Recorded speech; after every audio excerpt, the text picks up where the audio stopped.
Welcome to Practical Access. I'm Lisa Dieker.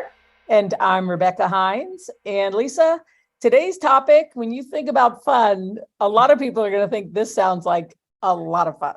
A lot of fun and a fun mom to go with it. Our friend and colleague and disabilities extraordinaire mother, Jeannie Forthieber. Thank you for joining us, Jeannie.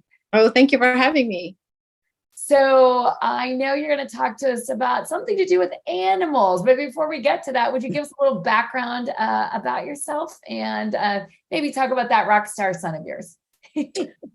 Sure. My rock star son is who I am, basically. I grew up in the area and I grew up riding horses.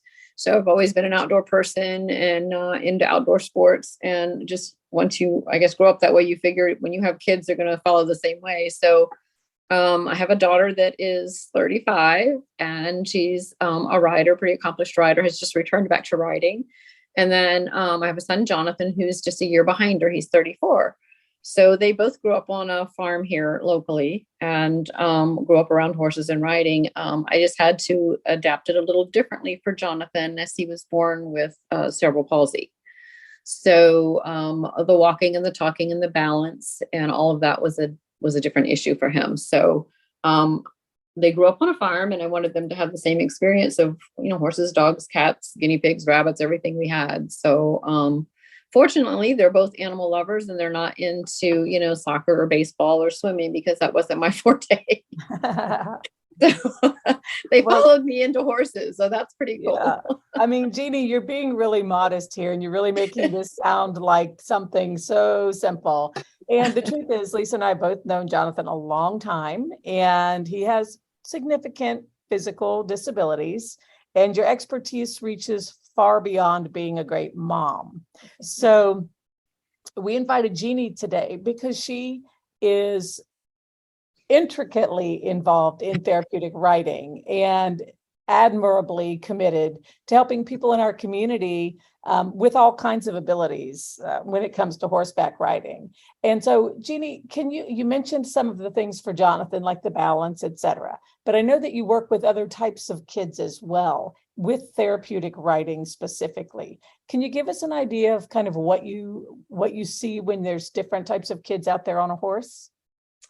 Yeah, it kind of runs the gamut. We work with kids who are anywhere on the autism spectrum, kids who are recovering from any type of an injury, kids with Down syndrome, kids with cerebral palsy, kids with attention deficit, or etc. What I see right away is a communication that you don't typically see amongst maybe their own peers or even their own siblings, is they seem to connect right away to the horse. They're taken to the horse, whether if it's its size, it's the whole wonderment of it. And it's neat to see them develop as a person as soon as they're kind of touched by the horse. They want to touch it. They may have some sensory issues, but they want to reach out. I think a lot of it is just curiosity. And our horses are obviously specially trained, and they have this really unique connection with us and with the students anyway. So I think it makes it that much easier for the student to connect. So you mentioned your horses. Can you give our audience an idea? Are these your personal horses? Do you work with some agencies? Do you freelance? Well, I don't have my own personal horses anymore. So I do contract out to two different local riding centers. One of them is Freedom Ride in Orlando, who has been around for, I think, 20 years, just past their 20 years, maybe 22. And they just relocated from Lee Road to Bay Lake Road. So they're a couple miles away from where they were in Orlando. So it's kind of a hidden treasure in Orlando. It's 25 acres on Bay Lake. And we've got probably a dozen horses out there now. And we may see maybe 100 folks that come through in a week. And then I also, 10 years later, started a program out in Sanford called CHAPS, which is the Center for Horseback Riding and Personal Success. And that's in Sanford.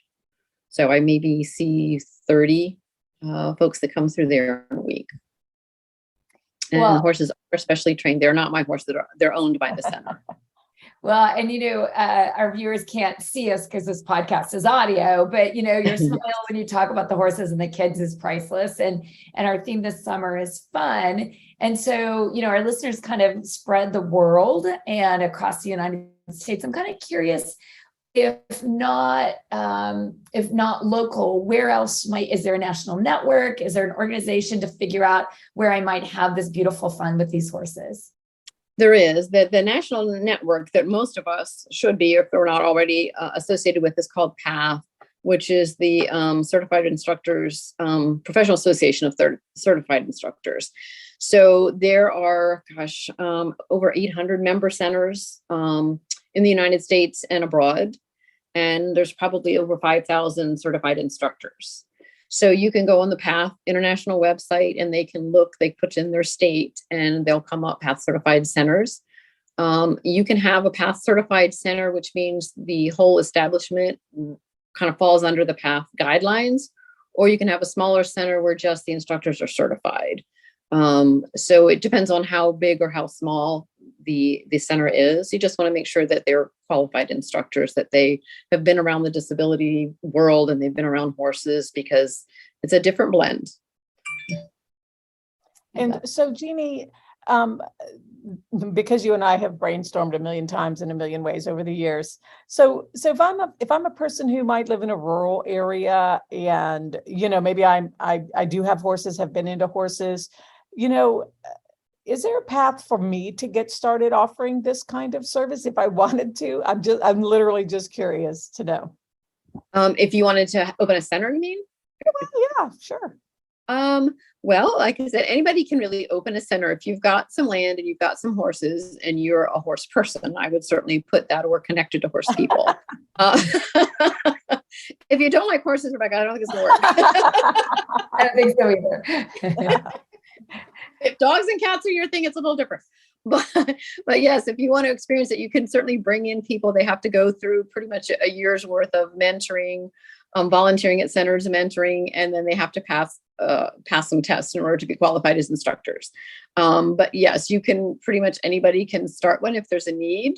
You can certainly put it out there, and there's people in the community that could help you. And are there ways for a parent who may not want to open a center but wants to learn more for their own child, and maybe they do live, Well, there's a lot to be learned if they go to the website or they just look up therapeutic riding in general, because there's different types of therapeutic riding. You can just do where they get on the horse, and it's pretty much now called adaptive riding, because the word therapy gets tricky. Is it really counseling or is it therapy? Mm-hmm. So adaptive riding is just, for instance, Jonathan, who's in a wheelchair, getting him up and getting him on a horse is very different than my daughter getting up and getting on a horse. So you've got to have your ramp. You can have a Hoyer or people to be able to transfer them. You've got to have certain range that they can hold, certain saddles, certain tack and equipment that's adaptive. There's other equine assisted learning that maybe not involve being on a horse at all, but it's just being around the barn environment, being around the horse environment, learning about how to care for something, nurture something, set boundaries with something, especially because it might weigh 1,500 pounds, and how to be quiet around something, how to kind of manage your own behaviors around something. And so that comes under equine assisted learning. And then there's equine assisted therapies where we do an occupational therapist, a speech therapist, a physical therapist is often trained and certified or are present. And that comes under hippotherapy. So they're looking at the movement, they're looking at the fine motor skills, the gross motor skills, and all of that helps develop some of the speech because of how they're sitting up, their core, they're opening up their lungs, and all that comes into their breathing, which of course helps into your speech. And then there's now work with veterans, and there's now work with just the counselors that work with mental health. So it has grown from let's just take and put some person on and pony them around for balance to working with people with severe PTSD. Yeah. So it's a growing field. It's very interesting. Fascinating. And one of the things that I'm curious about from the parent standpoint is, fun and funding are always sometimes in conflict with each other. So, my dream would be, drive my kid and do all of this, but it sounds like some of it might be covered under insurance, and is a lot of it pay? And can you give a range? Are there scholarships? What would you say to families as I really want to do this, but we just don't have the funds? Well, there are some scholarships depending on the center. There are stay well through CMS. So there's insurance covered, and typically what they will cover is 10 lessons at a time. And now I think they're trying to do a little bit more than that. 10 lessons not being a lot because lessons are weekly. They're not, let's say, can I do it? Well, 10 lessons, I can go almost a whole year. We can go 10 months. So just like anything else, you're not going to really get anything out of participating in something once a month. So it basically has to be weekly for any gain. And then they can reapply. So that's through, I think it's Stay Well with CMS, or maybe it's Sunshine now. I think they've gone into some changes. And what was the Gardner Scholarship, which is now the Family Empowerment Scholarship. They also recognize therapeutic riding, just as they do, music and art. So they are reimbursed through the FES scholarship. We also try to raise money and look for money all year long, so we can have some scholarships where the families typically pay $50 for the session each week. If there's scholarship, then that's usually cut in half, or maybe it's a 30-20, depending. Got it. And so again, it might be a great thing for those listening that might want to donate to something if there's a local, therapy session. Again, that's providing families with fun. And are most all 503Cs, there's a tax write-off for that, or not necessarily? Typically, yes, they are. Yep, if you've got your 501c3, that is a write-off. We have like a lot of our volunteers donate toward our students riding. We have Helpful Hands in Seminole County. Always recognize outdoor sports for kids. So they've picked us up and they've donated. So that's strictly for scholarships for our students. It goes to nothing else. So that helps them participate in their weekly lessons. I also have families go back to saying, hey, if it's go to your church, go to your neighbors, go to your family when it's birthdays, say, you know what, they have what they need, but they really are enjoying and benefiting from lessons. So maybe you can donate to that to keep them riding for, another few months. So I had to do that when Jonathan was young. So there are different ways to do it. I think Make-A-Wish Foundation also has granted in the past. So Kiwanis Club, I hear, has been, donated. You just have to be like anything else, pretty creative and asking, but centers are always looking for donors. They're looking for community folks to donate. They're looking for volunteers. They're looking for any ways to be able to support the folks to benefit riding. Well, Jeannie, as I kind of wrap up my questioning, my last thought is, we do have listeners who are teachers. And as you mentioned, and as I know from working with kids with emotional behavioral disorders, and there's a lot of learning that can happen that goes beyond just the writing part of this. Absolutely. So as a teacher, if I wanted to at least introduce my kids to the idea or get them interested in horse, if I wanted to use it, tie it to my curriculum in some way, do you have a recommendation of like a website that I could go to with young people, or that parents could go to learn more about horses and possibly therapeutic riding, but at the very least to help instill in them this love of horses? There are different. One that I've just started probably 2 years ago, right before through the COVID, is the horse-powered reading, which came out of the Midwest. Wow. So I have my little certification in that. So I have done that at CHAPS, and we're going to start that hopefully in the fall at Freedom Ride, where we basically work with kids who are struggling in reading. And we use horses as the backdrop for that. You can also do that with math. You can do it with science. So they can go to the horse-powered reading website. They can go to PATH. Pretty much when you go to PATH and it hooks you into the different centers across the country and international, you can go to those centers and read what they have to offer. And oftentimes there's videos so that they can kind of see the experience of what it's like. I would certainly encourage, in all the calls that I get, I always want to have people to come out to the center, come out to the farm, take a walk around with us, watch a class, groom a horse, come up close to a horse, pet the horse, walk around, see what it's like. Some kids take to it. There are some that don't. There's some that are a little frightened, and it's like, well, it's really not what I want to do. So sometimes it might take 3 or 4 times for them to come out, just be with the horse, pick up a brush, touch the horse, groom the horse, and then eventually they may get on the horse. But you're right, there's a lot to be learned without even riding.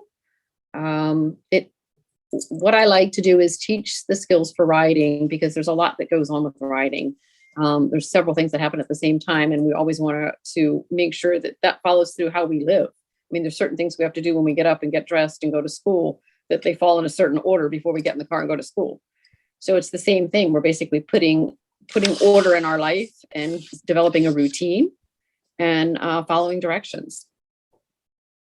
I love it. And my last question for you is, I'm a big believer in people with disabilities, and I know you are too, that we make them givers, not takers. Give them every opportunity to give back. And I'm curious if someone that's listening with a disability, or have you had experience, wants to volunteer to be a volunteer. What's been your experience there, and how might they go about that? Well, just yesterday, I brought on a young man who started riding with me when he was like 8. And he reminded me yesterday he's 16, and he is coming back and just did our orientation to volunteer. So he will start volunteering 3 days a week. So he's very excited to be on the other side of that. So yes, if they're able to volunteer, which means they have to be able to kind of groom a horse, go out and help get the horse out of the pasture. And when they're old enough, which is 15, they can start working the classes, which means they could lead a horse in the class, or they could sidewalk if a rider needs some extra support for balance. Then there's the opportunity to do that. So again, they're helping to groom the horse. They're interacting with the riders. They're interacting with the families and the other volunteers. So it's social skills. It's time management. It's following directions, and it's certainly a lot of physical work. So it's good for them.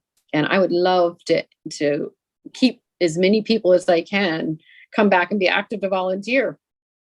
I love it. I love it. Well, we thank you so much for all that great information, and really not only sounds like fun, but it sounds like fun and growth at the same time for kids and families. So we appreciate you, treasure you both as a friend and a colleague, and all the work that you've done to really change the lives of kids. So if you have questions, you can send us a tweet at Access Practical, or you can post a question on our Facebook page.